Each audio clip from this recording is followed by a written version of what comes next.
Welcome back, everyone, to Find Music. Yes, there it is again. Always there. Music is always with us. And Fred's back too. So Yeah. Fred's going to lead off episode 107 with a very interesting album. Go ahead, Fred. Hey, Hank Williams, famous country singer, died in New Year's Eve Day, 1953, in the backseat of a car going towards a concert that he was supposed to give, and he was in already bad shape.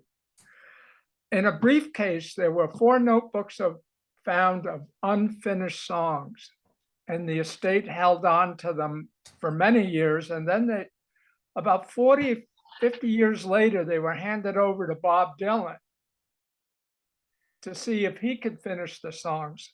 He felt it was a bit overwhelming, according to stories that I read, and he recruited a number of artists, 11 other artists, to finish the lyrics and write the melodies. Now, there's some people I read on the internet that feel this is a very ethical question. Should you take another artist's work and try to finish it yourself, especially someone as famous as Hank Williams? There are people that feel that this is pretty much sacrilegious, that you shouldn't mess around with a master's unfinished work. But this album is not a gimmick. The spirit of Hank Williams is felt in every number and captures his lyrics, which his lyrics were always simple, yet they were filled with deep desire, heartbreak, and a sort of caught in hell of the heart. The true spirit of country music is really captured on this album also.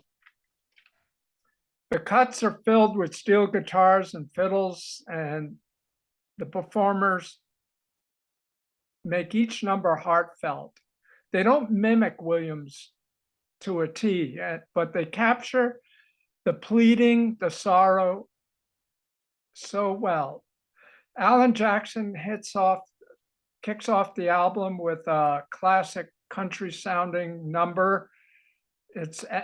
And has a very authentic vocal to it. He comes close to a Hank Williams song, very close. Dylan shows up with a tune and turns it into a waltz, and his weary vocal works very well, and the interpretation comes out wonderfully. His son Jacob shows up on this album. He does a stripped down version, kind of a modern take on a song called Oh Mama Come Home. Other standout cuts are Norah Jones's gentle yet emotional vocal. It's no surprise because she's recorded Hank Williams before with her side project, Little Willie's.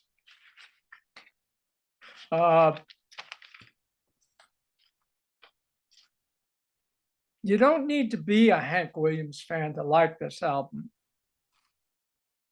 but it helps to have a love for country music, authentic country music, not this pop, beer drink, macho music that you hear on the radio these days. Jack White shows up with a tasty tune, You Know What I Know. And he too comes out with an authentic twang in his vocal and a kind of outlaw country attitude. Country singer Patty Loveless is another standout. She has a sober and beautiful vocal, true to the spirit of the song and lyrics. The granddaughter of Hank Williams shows up, Holly Williams, successfully brings forth a classic run through on Blue in My Heart. The album ends up with country legend Merle Haggard and his exceptional take on a spiritual song, Sermon on the Mount. Every cut works for me, and I'm deeply touched by the heartfelt efforts. And there's a few missteps that you might find, but they're very slight.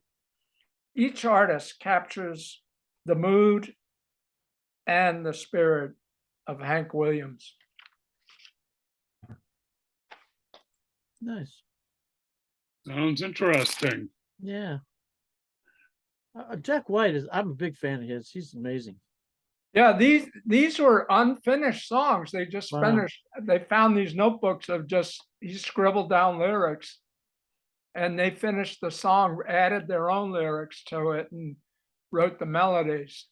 Cool. Okay. Kind of reminds me of, the album Mermaid Avenue, in which Billy Bragg and Wilco team up to do Oh, that. they bunch of yeah, Woody Guthrie Woody songs. Guthrie. Yeah, Same sort of thing. He had the lyrics but no music, and they filled them in. You want to hear a real interesting tribute to Hank Williams? The Residents have a series called the American Composers Series, and one side of it I think is Hank Williams, and the other side is John Philip Sousa, I think. Wow. I'll tell you what, the Residents version of Kalijah is really good. Elijah was the Indian maiden, I mean, it's a Yeah. great song. And they really I'll have do to it look great. that up. Yeah. They're hard to listen to sometimes, but Yeah. Yeah.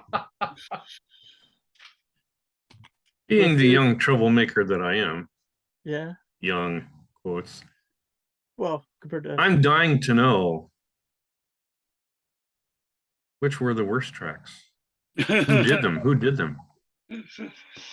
Let it out, man. Let it out. Oh, well, I don't find any of the tracks bad. I find them all interesting. I saw a couple of reviews that were they nailed Sheryl Crow for adding horns to the number. This is the kind of stuff I want to they hear. felt, every critic's different. They slighted some people and said, oh, they tried too hard or something, but I don't feel that. I listened to the album again several times this morning, and it rings true for me. What do you feel that way about? What? Taking notes. Sheryl Crow. So you're saying she's all right, even though she's the blasphemous horns. Some critics found fault that they didn't. He didn't ask Hank Williams III, which was a true country outlaw singer in his own right, to join on this project. Sheryl Crow, all she wanted to do was have some fun. Yeah.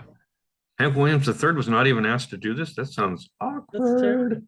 Yeah, they had the granddaughter, but not the great grandson.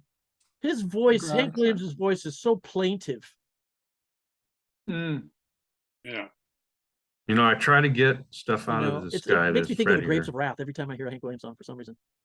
You won't say anything bad about anybody on the album, huh? No, Okay. no, I don't think there's a bad cut on the album. Truly. Is there anyone else that got lambasted by the critics? Not Inquiring really. I minds think want to know. they thought even though Jacob Dylan's cut was stripped down, they felt it was a little too modern.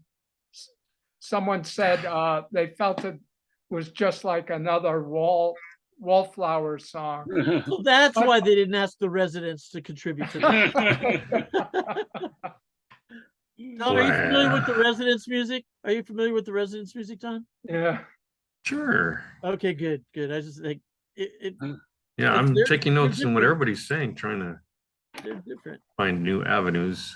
Yeah. Well, okay. Did we mine this as far as we could mine it? I guess So I would say the tagline is, if you like Hank Williams, you might like this tribute. Tribute, right. Okay, you got it. Way to go. Surfacing an album that we didn't know about. Thank you, Fred. Nice. Remember, it's called The Lost Notebooks of Hank Williams, and it's featuring a rectangle of artists. Oh, yeah. All right, that's 107.